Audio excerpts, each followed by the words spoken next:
Assalamualaikum warahmatullahi wabarakatuh. Hai, apa kabar anak-anak? Ya, jumpa kembali dengan Miss Elina di pembahasan materi Bahasa Indonesia.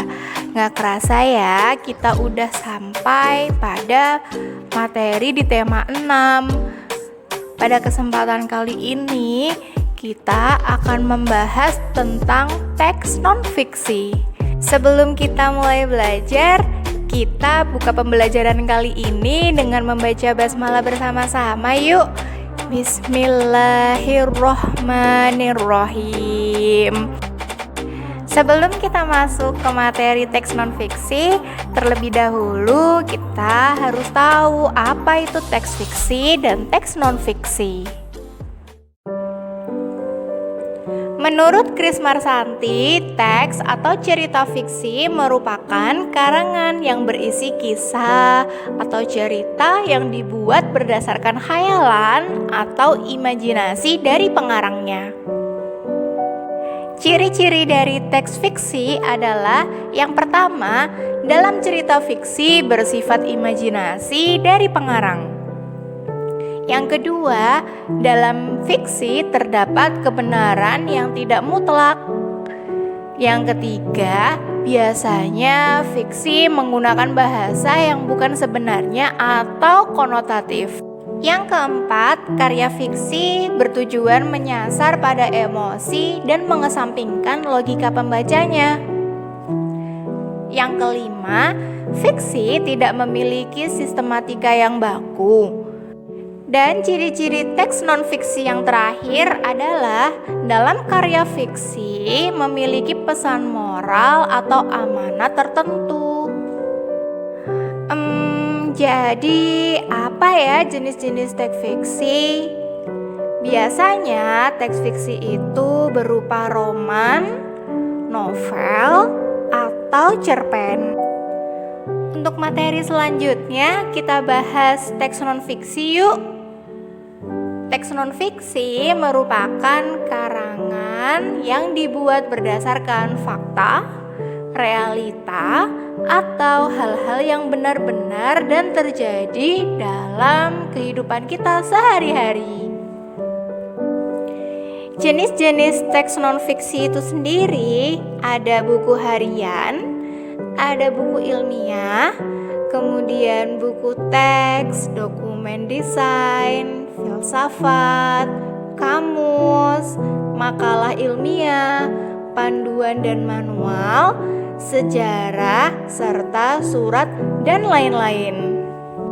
Selanjutnya, kita belajar bagaimana cara menyampaikan kemungkinan informasi yang didapat dari teks non-fiksi sebelum membaca teks. Jadi, ketika kalian sudah melihat judul dari teks non-fiksi, biasanya kalian memiliki kemungkinan-kemungkinan atau prediksi-prediksi. Kira-kira apa ya isi dari teks tersebut? Dan kalian dapat menyampaikan informasi tersebut secara lisan atau tertulis. Lisan artinya diucapkan langsung. Sementara tertulis berarti kalian menuliskan teks berdasarkan informasi yang kalian baca atau kalian dengar. Setelah memprediksi teks non-fiksi, kita menggali informasi setelah membaca teks non-fiksi. Nah, kalian dapat melakukan hal-hal seperti membaca keseluruhan teks dengan seksama, mencatat tiap informasi penting dalam teks, membaca setiap soal yang diberikan dengan teliti, dan mencari jawaban-jawaban yang sesuai dari teks yang sudah dibaca. Materi terakhir adalah membandingkan kemungkinan informasi setelah membaca teks non-fiksi. Membandingkan merupakan kegiatan yang dilakukan untuk mengetahui persamaan atau perbedaan dari dua benda atau dua informasi. Sebagai tambahan materi, Miss akan jelaskan terkait kata kunci. Kata kunci adalah kata atau ungkapan yang mewakili konsep yang telah disebutkan. Kemudian dalam teks non-fiksi biasanya informasi yang disajikan dari teks non-fiksi ada yang tersurat dan ada yang tersirat. Apa itu tersurat?